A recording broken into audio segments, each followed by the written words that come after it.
하나님 말씀 열왕기상 15장 1절에서 24절까지 말씀을 함께 봉독을 했습니다. 우리 말씀 가지고 아비암과 아사라고 하는 제목으로 우리 말씀 증거하겠습니다. 르호보암의 뒤를 이어서 왕이 된 아비암의 이야기가 먼저 나오고 있죠.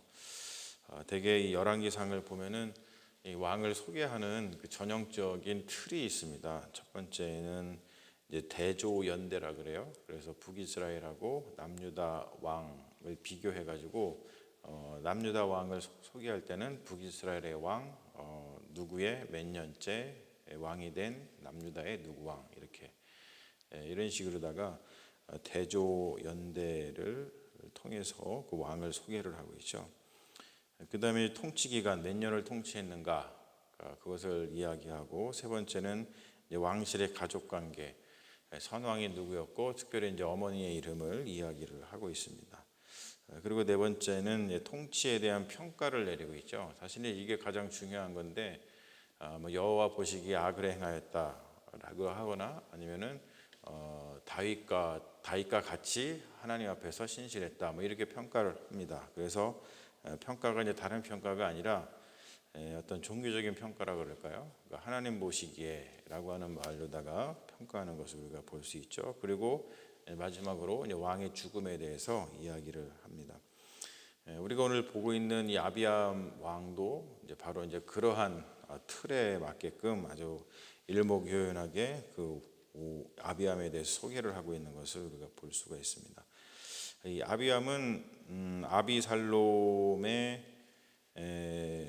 그러니까 엄마가 누구냐면은 마아가인데 아비살롬의 딸이다 이렇게 이야기를 하고 있죠. 아비살롬은 압살롬을 이야기를 합니다. 압살롬, 아비살롬, 압살롬. 압살롬은 다윗의 아들이었죠.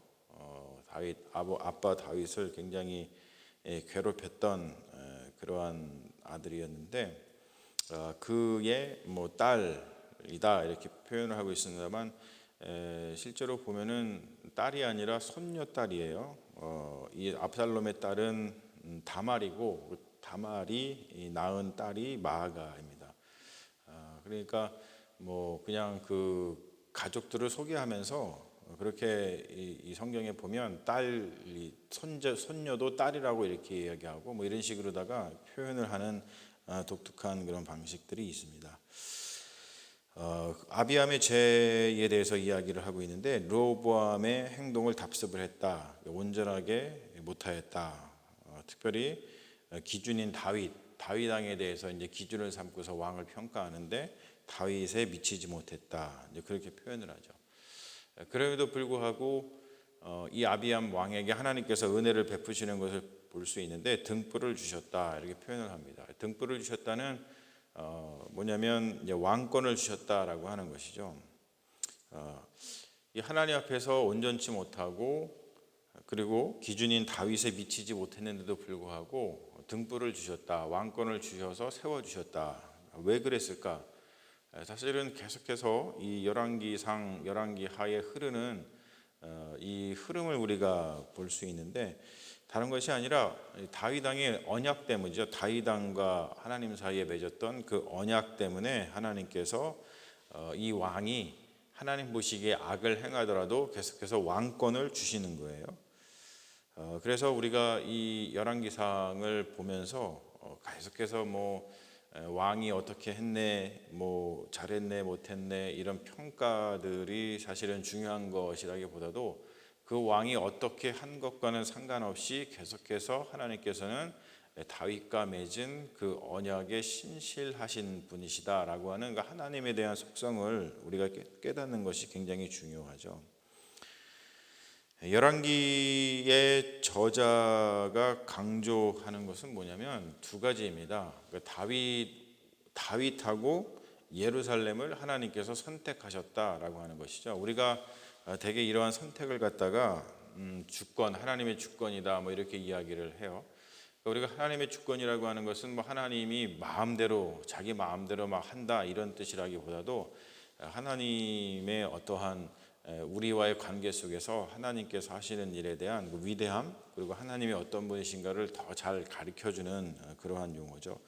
아무튼 이 열왕기서에서는 계속해서 하나님께서 다윗을 선택을 하셨고 그리고 예루살렘을 선택하셨다는 거예요. 이게 굉장히 하나님께서 이제 이스라엘에게 베푸신 가장 큰 은혜다 이렇게 표현을 하고 있는데, 그런데 이제 열왕기서의 그 저술의 목적이 되게 중요하죠. 저술의 목적은 뭐냐면 하나님이 선택하신 이 다윗 왕조, 하나님이 선택을 하셨잖아요. 그리고 하나님이 선택하신 예루살렘, 그리고 예루살렘 하나님께서 선택하셔서 내 이름을 거기에 두겠다. 그리고 거기에 이제 성전을 짓고서 하나님께서 그 예루살렘을 거룩하게 구별하시잖아요. 그리고 이 다윗 왕조도 하나님께서 선택하셔서 거룩하게 구별을 하십니다. 그러다 보니까 하나님께서 그 언약을 이제 지키신단 말이죠. 그럼에도 불구하고 왜 이렇게 선택받은 다윗 왕가가 망하고 그리고 이렇게 선택받은 예루살렘이 왜 불타서 다 망하게 됐는가? 왜 없어졌는가? 왜 이렇게 됐지? 하나님이 선택한 다윗 왕조고 하나님이 선택한 예루살렘이고 성전인데 왜 이렇게 되었지? 라고 하는 것에 대해서 답을 주고 있는 겁니다. 그 답이 뭘까요? 하나님께서는 언약에 신실하셨지만 이스라엘은 그 언약 안에 머물지 못했다는 겁니다. 그게 답이에요. 이게 어떻게 보면 굉장히 이렇게 간단한 답인 것 같지만 간단치는 않습니다.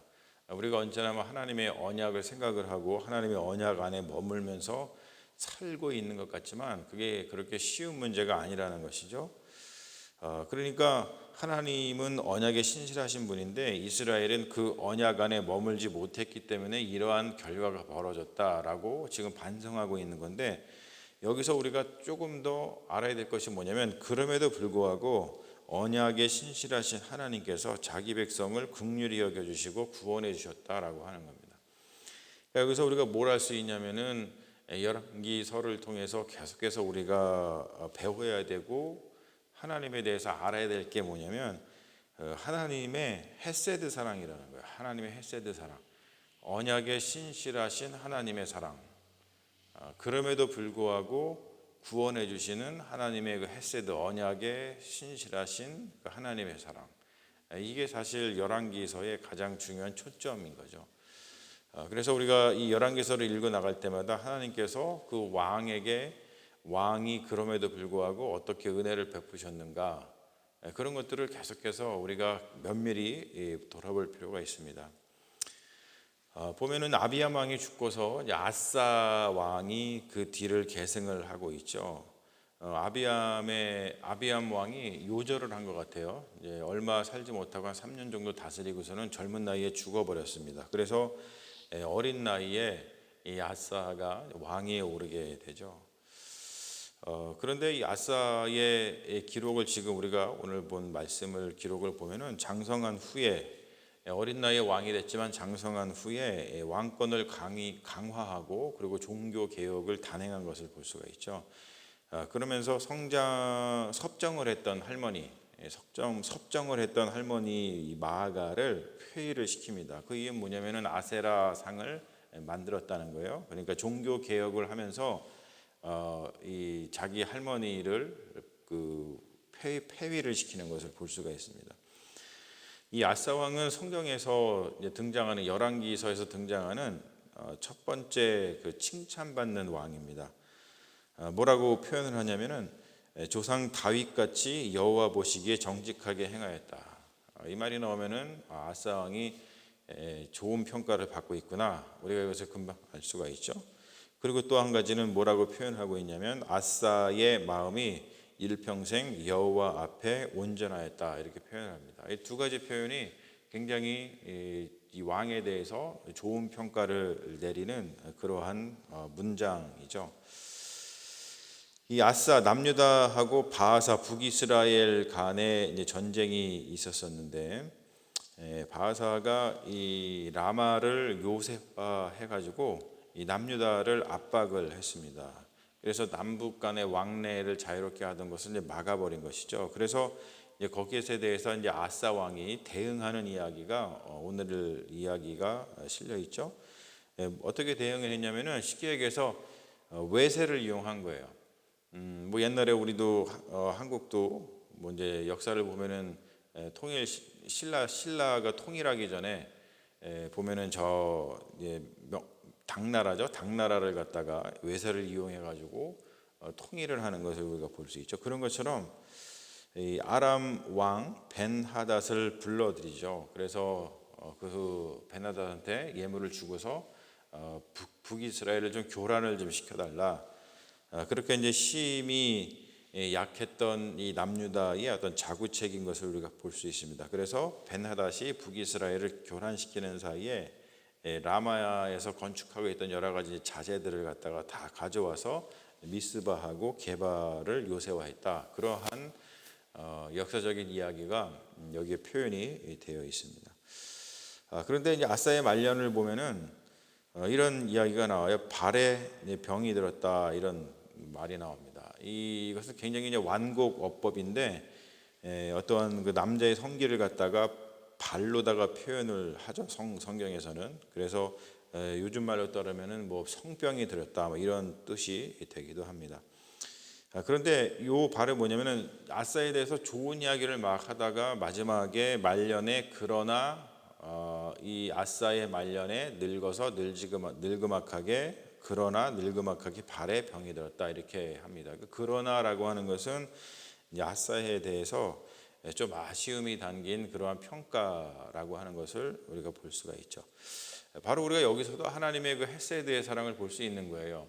아사가 물론 하나님 보시기에 정직하게 행하였고 또 하나님 마음에 들게 행하였지만 그러나 뭐 하나님 보시기에 그냥 뭐 100% 그냥 막 너무나 좋은 그런 왕은 이제 아니었던 것이죠. 그럼에도 불구하고 아사 왕이 하나님 눈에 보기에 하나님 보시기에 좋은 왕으로 평가를 받고 그리고 이제 끝까지 이렇게 장수하면서 오랫동안 남유다를 다스릴 수 있는 것은 바로 이 열왕기상에서 하고 싶은 이야기가 뭐냐면 하나님의 은혜라고 하는 거예요. 헤세드 하나님의 은혜, 하나님의 언약 때문에 그가 이렇게 잘 다스렸다 이런 이야기를 하고 싶은 것이죠. 우리가 이런 말씀을 보면서 부족하지만 그래도 아사처럼 마음이 일평생 여호와 앞에 온전한 사람이 되도록 노력을 하는 것이 중요하구나. 우리가 신앙생활을 하고 또 우리 신앙생활과 우리의 어떤 삶의 생활을 분리할 수 있는 건 아니죠. 신앙생활 따로 뭐 우리의 삶 따로 이렇게 분리하는 건 아니지만 우리가 언제나 이 삶을 살아갈 때 우리 부족한 것이 굉장히 많이 있지만 그 부족한 것 때문에 우리가 의기소침하고 또 부족한 것 때문에 자기 스스로를 뭐 이제 탓하고 뭐 이런 식으로 좀 주눅이 들어서 산다기보다도 언제나 우리는 하나님의 그 신실하심을 믿는 그 믿음이 중요하다는 겁니다. 우리가 믿음이라는 게 딴 게 아니겠죠. 하나님께서 신실하신 것을 믿는 거예요. 내가 비록 살면서 하나님 보시기에 좀 못하다 할지라도 그래도 하나님의 그 신실하심을 믿고서 계속해서 그 힘을 내 가지고 좀 온전하게 하나님 보시기에 좀 온전하게끔 우리가 노력을 하는 그 자체 사실 그 자체를 하나님께서 거룩하게 보시고 그러한 자체를 갖다 하나님 귀하게 보시겠죠. 그러므로 우리가 계속해서 우리 인생을 살아갈 때 다른 무엇보다도 하나님의 그 헤세드의 사랑, 하나님의 변함없는 사랑, 그 하나님의 언약에 기초한 사랑 그것을 우리가 기억하면서 날마다 하나님의 사랑에 기대어서 살아가는 믿음의 자녀들이 되시기를 주님의 이름으로 축원합니다. 아멘. 우리 잠시 기도하겠습니다. 하나님 아버지 감사합니다. 오늘 열왕기상 15장의 말씀을 통해서 아비암 왕과 또 아사 왕을 통해서 하나님께서 어떠한 일을 행하시고 또 주님께서는 어떠한 분이신지를 우리가 다시 한번 보면서 다시 깨달을 수 있도록 인도하시는 일 감사합니다.